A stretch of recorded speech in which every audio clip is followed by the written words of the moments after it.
you are somebody who's worked extensively with children on the autism spectrum. Yes. And you just recently completed your thesis. It's a mouthful. Pieces of the Puzzle, Socially Instructional Lessons Based in ABA Psychology for Children with Autism. That's the one. It's quite a mouthful, but at the heart of it, it's something that we're all interested in knowing more about, because you're taking literature and using the principles of ABA to teach, which is just very exciting. Yes. So we got to start a little bit with talking about how this came to be. Sure. And referencing maybe the whole idea, because we've all heard of social stories. Yes. Okay, so social stories were started, the concept of it, the branding of it, started by Carol Gray. Carol Gray. So we have to give kudos to Carol. It's a wonderful idea, using a story to teach. Carol has done a great job of branding that. We Absolutely. have to mention that, the idea of social stories and teaching has been around since Homer. But Carol has done a wonderful job of branding the concept, the idea of a social story, and she's done a remarkable job. But you've taken it further, Yes. Megan. Tell us what you've done.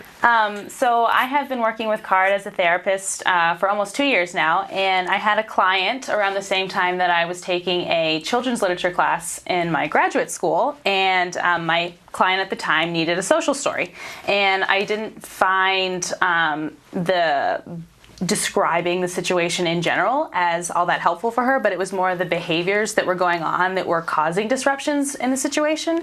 So I was at a little bit of a conundrum, because I was instructed to write a social story, but I didn't feel that it was going to be as helpful. And through that experience and my children's literature class, I kind of came up with the idea of doing like an ABA style social story.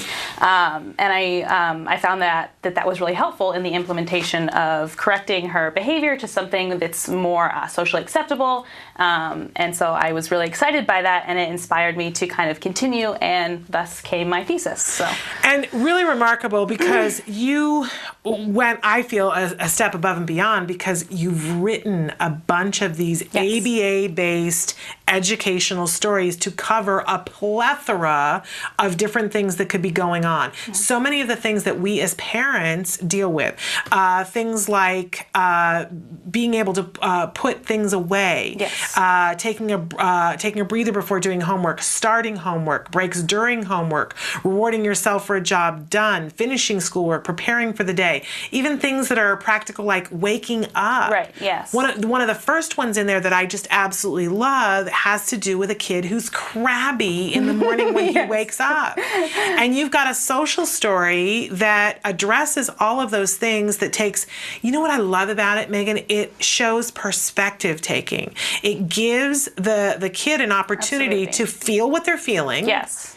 But to understand what mom is feeling when she comes to the door and says, get up, that she's not a criminal. Absolutely, yes. And that's one of the biggest things that I want to do with these stories, is give the child a chance to step away from themselves and reflect objectively on the situation. And that can be difficult sometimes for somebody with autism to generalize those feelings and take somebody else's perspective. But I'm really hoping that these stories can be a really positive tool in shedding light on the perspective and really helping for them to be able to see, the replacement behaviors as more positive.